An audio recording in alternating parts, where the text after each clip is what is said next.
90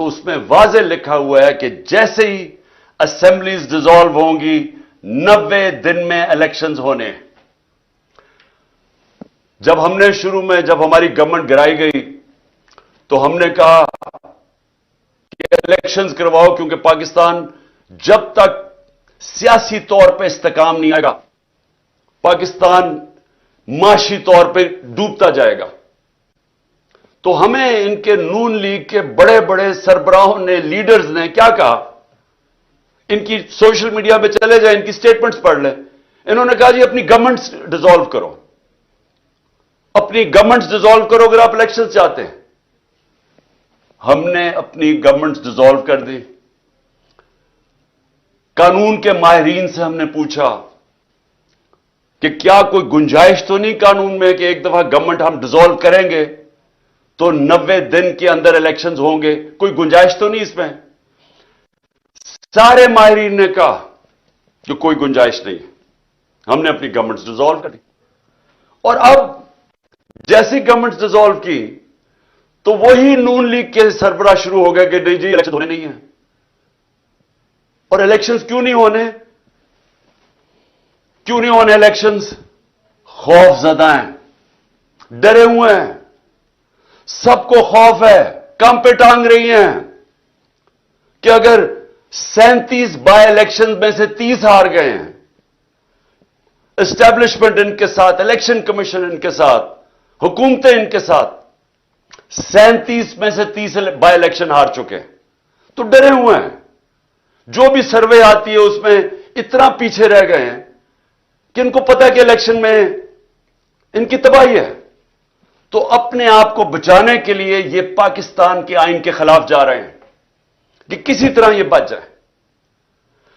یہی گورنمنٹ تھی، ہمارے خلاف سپریم کورٹ کا فیصلہ آتا ہے آج سے 1 سال پہلے، میں الیکشن اناؤنس کر دیتا ہوں، یہ سپریم کورٹ میں چلے جاتے ہیں۔ اس سے زیادہ چیز، جمہوری چیز کیا ہے کہ اب عوام کو فیصلہ کرنے دو۔ جب انہوں نے ہماری گورنمنٹ گرائی، عوام کو فیصلہ کرنے دو۔ آکشن سے گورنمنٹ نہ بنے کہ آپ ضمیر خریدیں پولیٹیشنز کے، ان کو 20-20 کروڑ روپے دے کے ان کے ضمیر خرید کے گورنمنٹ گرائیں۔ ہم نے کہا الیکشن کرواؤ، عوام کو سلیکٹ کرنے دو۔ لیکن یہی جج بیٹھے ہوئے تھے تب، اور انہوں نے فیصلہ کیا کہ نہیں، ہم نے غلط گورنمنٹ گرائی ہے۔ انہوں نے شہباز شریف کو بحال کروا دیا، اور آج گورنمنٹ اس سپریم کورٹ کے سو موٹو فیصلے کی وجہ سے آج بنی ہوئی ہے۔ اب آج وہی سپریم کورٹ سو موٹو لیتا ہے اور وہ فیصلہ کرتا ہے 90 دن کا الیکشن، اور اب یہ سارے کھڑے ہو گئے، اور اب پارلیمنٹ میں ریزولوشن، کیبنٹ فیصلے کر رہی ہے کہ ہم مانتے نہیں ہیں سپریم کورٹ کا فیصلہ۔ جب فیصلہ ہمارے ساتھ ہے تو ٹھیک ہے، جب سپریم کورٹ ہمارے خلاف فیصلہ کرے تو ان کے بچوں کو، ان کو، فیملیز کو برا بھلا کہو، بلیک میل کرو۔ یہ مافیاز ہیں۔ ان کو ایک سپریم کورٹ کے جج نے بالکل ٹھیک کہا تھا، سسلین مافیا ہے۔ جو آپ بیٹھے ہوئے مافیا کی اگر آپ کو مطلب نہیں سمجھ، وہ کیا ہے مافیا؟ مافیا وہ ہوتا ہے، وہ جب اپنے کام کروانے کے لیے یا تو لوگوں کی قیمت لگاتا ہے، ضمیر کی، ان کو خریدتا ہے، رشوت دیتا ہے، جو یہ شریف اور زرداری 30 سال سے کر رہے ہیں، یا یہ رشوت دیتے ہیں، اور یا پھر ان کو بلیک میل کرتے ہیں، دھمکیاں دیتے ہیں، ان کو خوف زدہ کر کے ان کو راستے سے ہٹاتے ہیں۔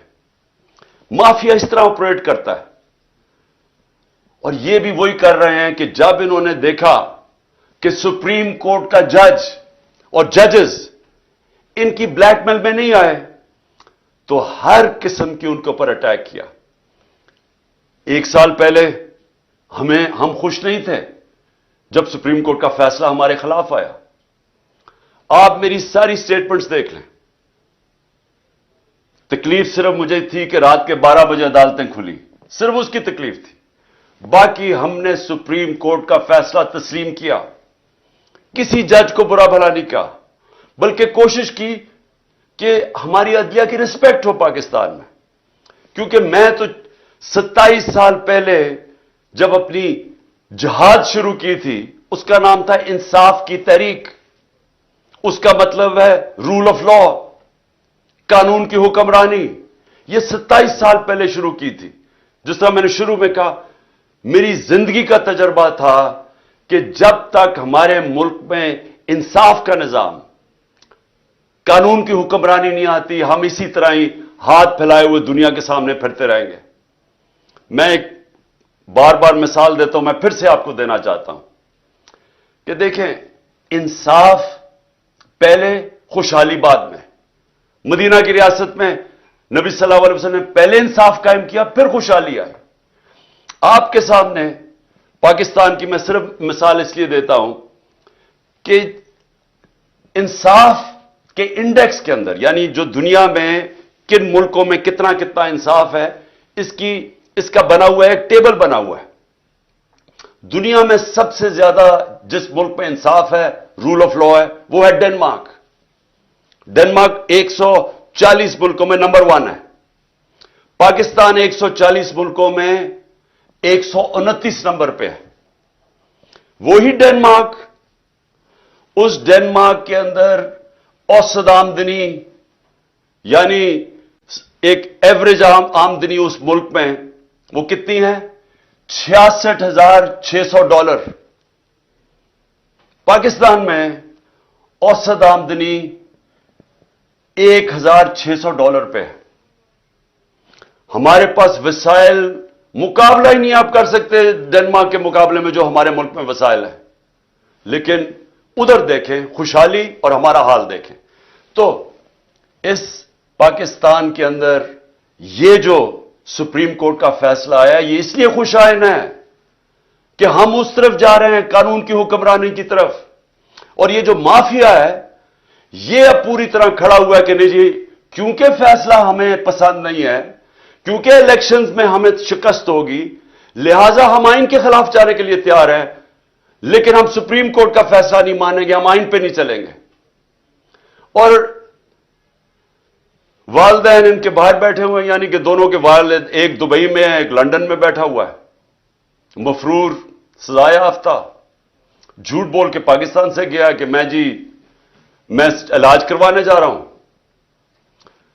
جو پرائم منسٹر ہے، اس نے کوئی ایفیڈیوٹ دے کے گیا supreme court, Lahore high court میں کہ جی علاج سے کے بعد واپس آ جائے گا، وہ بھی جھوٹ نکلا. وہ بیٹھ کے ملک کے فیصلے کر رہے ہیں. یہ 30 سال سے یہ جو دو لوگ، جو دو خاندان کے سربراہ ہیں، جو اس ملک کے فیصلے کر رہے ہیں، میں سب سے پہلے یہ پوچھتا ہوں کہ ان کا پاکستان میں سٹیک کیا ہے؟ یعنی ان کو کتنی پاکستان کی درد ہے؟ جب تھوڑی سی مشکل پڑتی ہے باہر بھاگ جاتے ہیں، جب اپوزیشن میں ہوتے ہیں باہر بھاگ جاتے ہیں. وہ جب جیل میں جانے لگا نواز شریف، دونوں دفعہ ڈیل کر کے باہر بھاگ گیا. اور اب باہر بیٹھ کے یہ فیصلے کر رہے ہیں کہ سپریم کورٹ کا کون سا فیصلہ یہ مانیں گے اور کون سا نہیں مانیں گے. اور یہ ساری قوم دیکھ رہی ہے.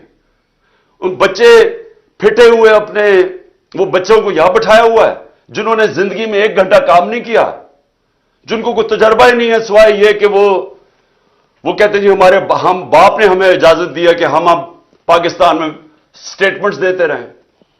وہ جو جس طرح کی سٹیٹمنٹس دے رہے ہیں، ایک کہتے ہیں جی مارشل لا لگ جائے گا، مارشل لا لگ جائے گا، مارشل لا لگ جائے گا. وہ جو آج کہہ رہا ہے مارشل لا لگ جائے گا، جس کے اوپر سیاست کر رہا ہے، جس نانے کے اوپر سیاست کر رہا ہے، وہ مارشل لا کی وجہ سے تو اس کو پھانسی ہوئی ہے. اور مارشل لا جو چاہتے ہیں مارشل لا لگے، ان کو پاکستان کی کوئی فکر نہیں ہے. یہ اور دوسرا جو لندن میں بیٹھا ہے، ان کا کوئی سٹیک پاکستان میں نہیں ہے. ان کا مقصد ایک ہے کہ کسی طرح ان کا جو NRO انہوں نے لیا ہے، جو انہوں نے چوری کی 30 سال سے دولت بنائی ہے، وہ کسی طرح بچ جائے. ان کا انٹرسٹ وہ بچانا ہے. پہلے NRO کیسے لینا ہے اور پھر NRO کو بچانا کیسے ہے. ان کا سٹیک یعنی کہ اس میں پاکستان کو کیا نقصان ہوتا ہے؟ مارشل لا لگ جاتا ہے یا پاکستان کا آئین تباہ ہوتا ہے یا پاکستان کی سارے نظام تباہ کر دیتے ہیں تاکہ پاکستان کی پارلیمنٹ کی حیثیت ختم ہو جاتی ہے. جب اپوزیشن ہی نہیں ہے تو پارلیمنٹ کی تو حیثیت ختم ہو گئی. پاکستان کا ایف آئی اے جو ادارے ہیں, ایف آئی اے ہے, نیب ہے, وہ ختم کر دی ہیں کیونکہ ان کو اپنے آدمی بٹھا کے تو ان سے غلط کام کروا رہے ہیں.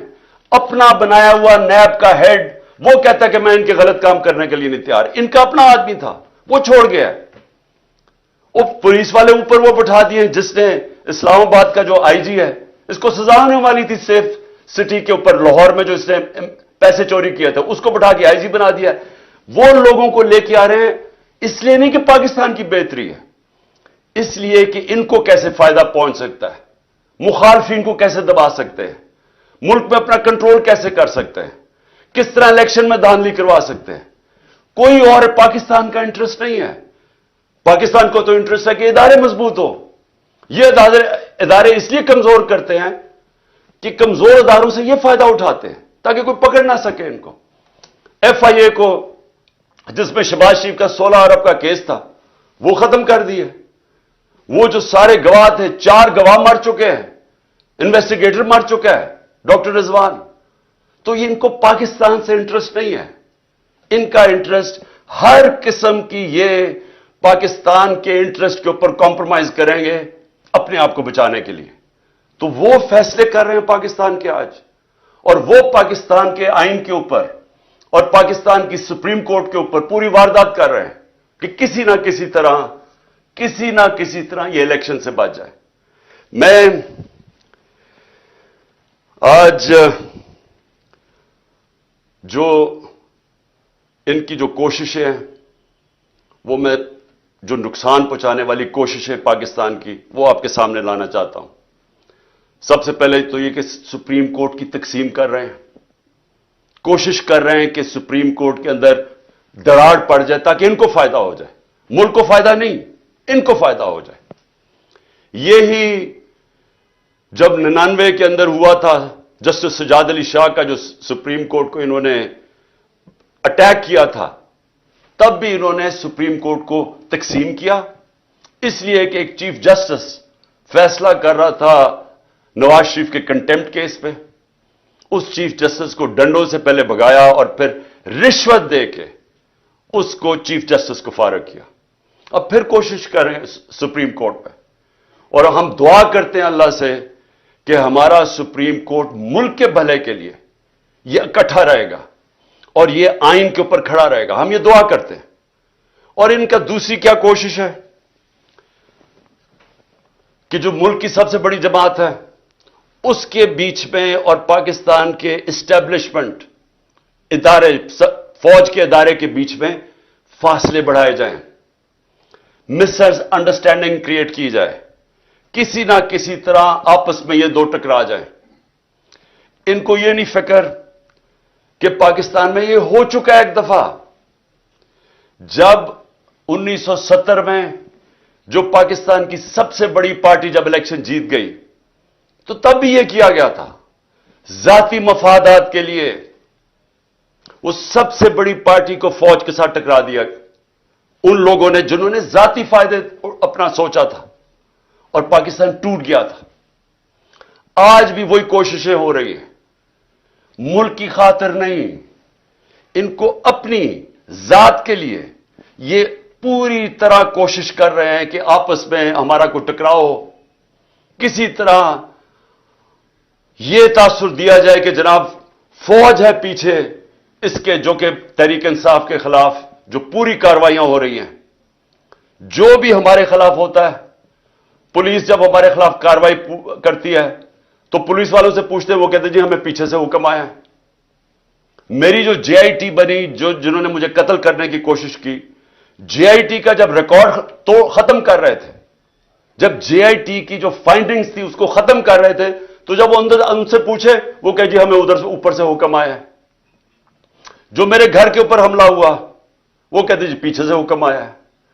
جو جوڈیشل کمپلیکس میں میرے اوپر پوری طرح تیار کیا ہوا تھا مارنے کا یا جو بھی پکڑ کے لے جانے اغوا کرنے کا, ان سے پوچھا, انہوں نے کہا جی پیچھے نامعلوم افراد تھے. جو بھی ہو رہا ہے اس وقت کیسز ہے 143 کیسز میرے اوپر, وہ کہتے ہیں جی پیچھے سے ہے. تو یہ جان کے کیا جا رہا ہے, اپنے آپ کو بچانے کے لیے ملک کو تقسیم کیا جا رہا ہے, اپنی ذات کے لیے کسی طرح ان کے این آر او ان کا بچ جائے اس کے لیے, اور الیکشن نہ ہو اس کے لیے پوری کوشش کر رہے ہیں کہ سب سے بڑی پارٹی اور اس کے بیچ میں جو پاکستان کی اسٹیبلشمنٹ اس کے بیچ میں نفرتیں بڑھتی جائیں. کیا اس میں ملک کا فائدہ ہے؟ کیا کوئی بھی پاکستان کا سوچے گا وہ چاہے گا یہ ہو؟ یہ چاہیں گے کیونکہ ان کا, پھر سے میں کہتا ہوں, ان کا پاکستان میں کوئی سٹیک ہی نہیں ہے. جب اربوں ڈالر باہر پڑا ہے, پراپرٹیز باہر پڑی ہیں, ان کی بزنسز باہر ہیں, ان کی شاپنگ باہر ہے, ان کا رینس, ان کی چھٹیاں باہر ہیں, ان کی سرجریز باہر ہیں ملک سے, ان کو کیا انٹرسٹ ہے کہ پاکستان میں کیا ہو؟ جب سے یہ آئے ہیں میرے پاکستانیوں, جب سے یہ آئے ہیں یہاں 1 سال ہو گیا, ڈالر کے مقابلے میں جو ہمارا روپیہ گرا ہے وہ 105 روپے گر چکا ہے. یعنی اگر آپ کے بینک کے اندر سال پہلے اگر آپ 100 روپیہ پڑا تھا تو اس کی خریدار کی جو قیمت رہ گئی ہے وہ صرف 65 روپے رہ گئی ہے. آپ کی جو دولت ہے اس کے اندر 100 میں سے 35 روپے غائب ہو گئے ہیں. ان کو کیا فرق پڑا ہے؟ ان کو تو ڈالروں میں پیسے پڑے ہوئے ہیں. تو یہاں تو ساری قوم کی دولت میں کمی ہوئی, لیکن ان کے تو اضافہ ہو گیا. ان کی جو دولت ہے وہ ڈالرز میں, ان کے تو 35 روپے کا اضافہ ہو گیا. قوم غریب ہو گئی, یہ ان کو فائدہ ہے. تو ان کا کیا انٹرسٹ ہے پاکستان میں؟ اس طرح ہی جو ہماری معاشی حالات ہیں, کبھی پاکستان میں تو نہیں, مجھے تو نہیں یاد کہ لوگ آٹے کی لائنوں پہ کھڑے ہیں. 20 سے زیادہ اوپر اموات ہو چکی ہیں لوگوں کی آٹوں کی لائنوں کے اندر. اس طرح یعنی آٹا بھی اگر ڈسٹریبیوٹ کرنا تھا تو اس طرح لوگوں کو ذلیل کر کے کرنا تھا. کورونا کے دوران 14,000 روپیہ ہم نے دیا خواتین کو. آپ ابھی سے تصویریں دیکھ لیں, ان کو اسکول میں بلاتے تھے, باعزت طریقے سے ان کو بٹھاتے تھے, بینک وہاں بیٹھا ہوا تھا, ادھر سے ان کو کیش دیتے تھے. نہ کوئی لڑائی, نہ کچھ, نہ جھگڑا. وہ عزت سے آتے تھے, عزت سے جاتے تھے. یہ تو لوگوں کو ذلیل کرنا ہے. اور اس سے کیا ٹھیک ہو جائے گا حالات؟ جب آٹے کی قیمت, جب آٹے 1 کلو آٹا 55 روپے کلو تھا 1 سال پہلے, وہ آج کنٹرول ریٹ 115 روپے پہ ہے, اور آج مارکیٹ کے اندر 155 روپے کلو پہ بک رہا ہے. تو جب یہ حالات ہوں گے تو کیا تھوڑی آٹے کی بوریوں سے لوگوں کے حالات ٹھیک ہو جائیں گے؟ کیا جو تنخواہ دار طبقہ ہے, کیا جو تنخواہ دار طبقہ ہے پاکستان کا, جن کی جو مہینے کی تنخواہ تھی, پہلے بھی مشکل حالات تھے, ہمارے دور میں بھی مشکل اس لیے تھے کہ دنیا کے اندر ایک کرائسس آیا ہوا تھا جو کرونا کی وجہ سے, لیکن اس کے باوجود پھر بھی گزارا تھا لوگوں کا. لیکن جو یہ اب ہمارے زمانے میں مہنگائی 12% تھی, آج 36% ہے, 3 گنا زیادہ مہنگائی ہے. تو جو تنخواہ دار طبقہ ہے وہ تو تباہ ہو گیا ہے, اور آگے کوئی ہوپ بھی نہیں ہے. آگے یہ بھی نہیں نظر آ رہا کہ کوئی طریقہ ہے, ان کے پاس کوئی روڈ میپ ہے, ان کے کیا کیسے یہ اب ملک کو اس دلدل سے نکالیں گے. اور اسی لیے میں اپنی اسٹیبلشمنٹ کو بھی کہتا ہوں کہ مجھے یہ بتا دیں کہ اکتوبر کے یہ جو الیکشنز جا رہے ہیں اس میں پاکستان کا کیا فائدہ ہے. یعنی پاکستان کو اگر اکتوبر تک الیکشن ڈیلے کرتے ہیں تو کیا ان کے پاس روڈ میپ ہے جو ملک کے حالات بہتر ہو جائیں گے؟ آج کہتے ہیں جی ہمارے پاس پیسہ نہیں ہے الیکشن کروانے کا, تو دن بدن معاشی حالات تو بگڑ رہے ہیں, تو اکتوبر میں کدھر سے پیسہ آئے گا؟ آج کہتے ہیں جی ہماری سیکیورٹی اتنی اچھی نہیں ہے, تو اکتوبر میں سیکیورٹی کیسے اچھی ہو جائے گی؟ میرے پاکستانیوں, یہ سمجھ جائیں کہ جو آج حالات ہیں, جب تک الیکشنز نہیں ہوں گے یہ حالات مزید بگڑتے جائیں گے. الیکشنز کیوں ضروری ہیں؟ الیکشن سے سیاسی استحکام آتا ہے. الیکشن سے جب یہ پتا چلتا ہے کہ 5 سال تک گورنمنٹ آ گئی ہے, تو اس کے اوپر اعتماد آ جاتا ہے. لوگ اگر سرمایہ کاری کرنی ہے تو وہ تب کریں گے جب ان کو نظر آئے کہ 5 سال تک ابھی گورنمنٹ بیٹھی ہے, پالیسیز یہ رہیں گی. لیکن اگر ان کو اعتماد ہی نہیں ہے, ان کو یہ نہیں پتا کہ اگلے مہینے کیا ہونا ہے, 3 مہینے کے بعد, 6 مہینے کے بعد کیا ہونا ہے, اکتوبر کے بعد کیا ہونا ہے, تو کون پیسہ, کیا سرمایہ کاری اندر پاکستان یا باہر سے کون کرے گا؟ تو یہ تو ایک بند گلی کے اندر پاکستان کو لے کے جا رہے ہیں, اور صرف اپنے مفادات کے لیے, الیکشن سے بھاگنے کے لیے. تو میں آخر میں اپنی ساری قوم کو آج یہ پیغام دینا چاہتا ہوں. دیکھیں, اگر یہ آئین سے پیچھے ہٹے, اور یہ جو ابھی ہمیں ان کے نظر آ رہی ہے ان کی نیت, الیکشنز نہ کروانے کے لیے انہوں نے کوئی بھی کوشش کی, سپریم کورٹ کے فیصلے کے خلاف گئے, آئین کے خلاف گئے. ساری قوم کو میں آج کہہ رہا ہوں کہ ہم سب نکلیں گے. ابھی سے آپ اپنی تیاری کریں, کیونکہ اب اگر ہم نہ نکلے تو اور چھوڑے, اللہ معاف نہیں کرے گا ہمیں, کیونکہ اوپر والے کا حکم ہے کہ حق اور انصاف کے لیے کھڑے ہو. اللہ کا حکم ہے کہ آپ کے ملک میں انصاف ہوگا تو آزاد ہوں گے. دیکھیں, آزادی کیوں, آزادی کے لیے جب انسان جدوجہد کرتا ہے اور وہ اس کی جان چلی جاتی ہے تو اس کو شہید کہتے ہیں. پیغمبروں کے بعد سب سے بڑا رتبہ شہید کا ہے. تو کتنی بڑی اللہ نے ہمارے پہ فرض کیا ہوا ہے کہ آپ انصاف کے لیے, اپنی آزادی کے لیے جدوجہد کریں, اور ہماری بہتری کے لیے اس نے کہا ہے. ہم اگر یہ جو ناانصافی کرنے جا رہے ہیں اور یہ جو کوشش کر رہے ہیں کہ دھمکیاں دے کے کسی نہ کسی طرح سازشیں کر کے کسی نہ کسی طرح الیکشن سے نکلیں, اور اگر ہم نے ان کو کامیاب ہونے دیا تو نہ اللہ معاف کرے گا, نہ تاریخ ہمیں معاف کرے گی, نہ آپ کی آنے والی نسلیں آپ کو معاف کریں گی. کیونکہ انصاف ہے, آئین ہے تو انصاف ہے, کیونکہ آئین بتاتا ہے کون سے قانون پہ ملک چلتا ہے.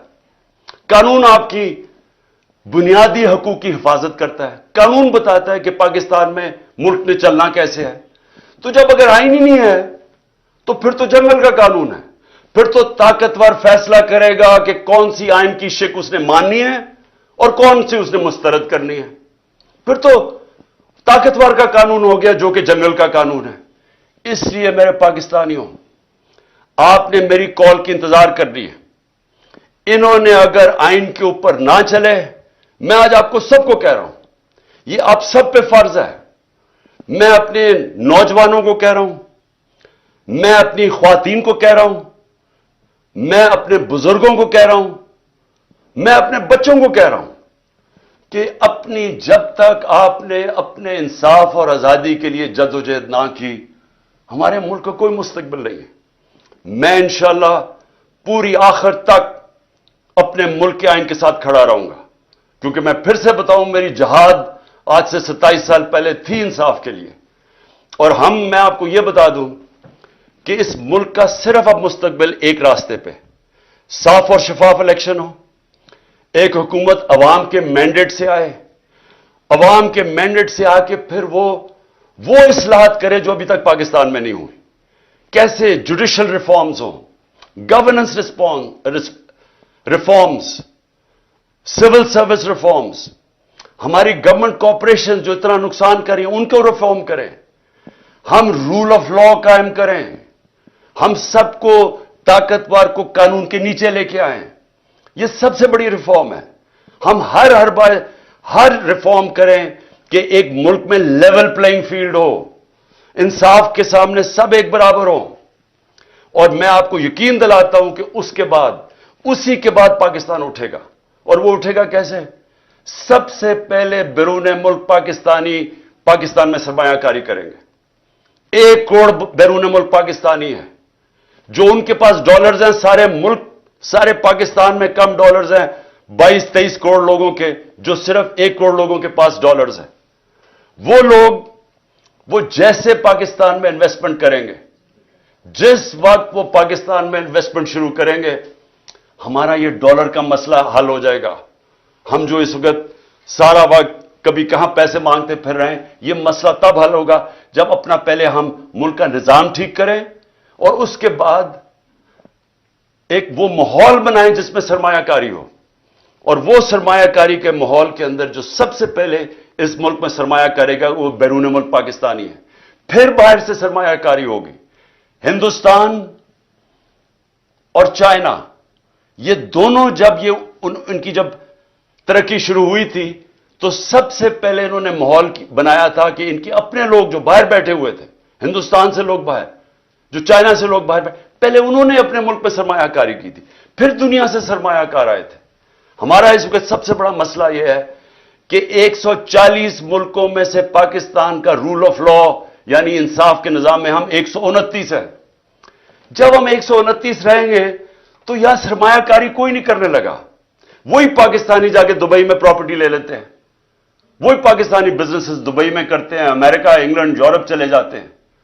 صرف 20,000 پاکستانیوں نے دبئی میں 10.4 ارب ڈالر کی پراپرٹی خریدی ہوئی ہے. صرف 20,000 پاکستانیوں نے 10.4 ارب ڈالر. آئی ایم ایف سے ہم 6 ارب ڈالر کے پیچھے اب ہر چیز ماننے کے لیے تیار ہے. اور امریکہ کے اندر صرف 16,000 جو پاکستانی امریکن ڈاکٹرز ہیں ان کی نیٹ ورتھ 200 ارب ڈالر ہے. وہاں لاکھوں پاکستانی ڈاکٹرز ہیں، اب پاکستانی ہیں، Pakistani American. 10 top Pakistani American businessman ان کی ورتھ 25 ارب ڈالر ہے. تو ہمارے ملک میں امیر ہمارے پاکستانی امیر ترین ہیں، باہر ہیں پاکستان سے، یہاں بھی امیر ترین لوگ ہیں. لیکن جب تک وہ ماحول نہیں بنے گا سرمایہ کاری کا، پاکستان میں انویسٹمنٹ نہیں آئے گی. اور جب تک انویسٹمنٹ نہیں آئے گی ہم اسی طرح پھنسے رہیں گے. ہم اسی طرح پھنسے رہیں گے جو آج ہم کبھی کہاں پیسے مانگتے ہیں اور کبھی کسی کو سے جا کے بھیک مانگتے ہیں اور اپنی عزت بھی کھو بیٹھتے ہیں. خوددار وہ خوددار ملک جو کہ علامہ اقبال کی سوچ تھی، جو قائد اعظم ہمارے خوددار لیڈر تھے، وہ بنانے کے لیے سب سے پہلا قدم رول آف لا ہے، قانون کی حکمرانی ہے. میں آخر میں یہ آپ کو بتا دوں کہ ہم سب الیکشن کی تیاری کر رہے ہیں. ہم نے اپنی الیکشن کی تیاری شروع کر دی ہے. کل سے میں جتنے بھی اپنے آہستہ آہستہ سب جو ٹکٹ کے ایسپیرنٹس ہیں، جو کینڈیڈیٹس ہیں، ان کے کل سے میں انٹرویو شروع کرنے لگا ہوں. اور انشاءاللہ 10 دنوں تک میں پورے ٹکٹس فائنلائز کر لوں گا، کیونکہ ہم پوری الیکشن کی تیاری کر رہے ہیں. اور اپنی قوم کو بھی میں کہتا ہوں آپ نے بھی پورا الیکشن کی تیاری کرنی ہے. اور ہم نے کسی صورت کوئی بھی انہوں نے کوشش کی الیکشن سے بھاگنے کی، ہم ساری قوم ان کو بھاگنے نہیں دے گی. پاکستان زندہ باد.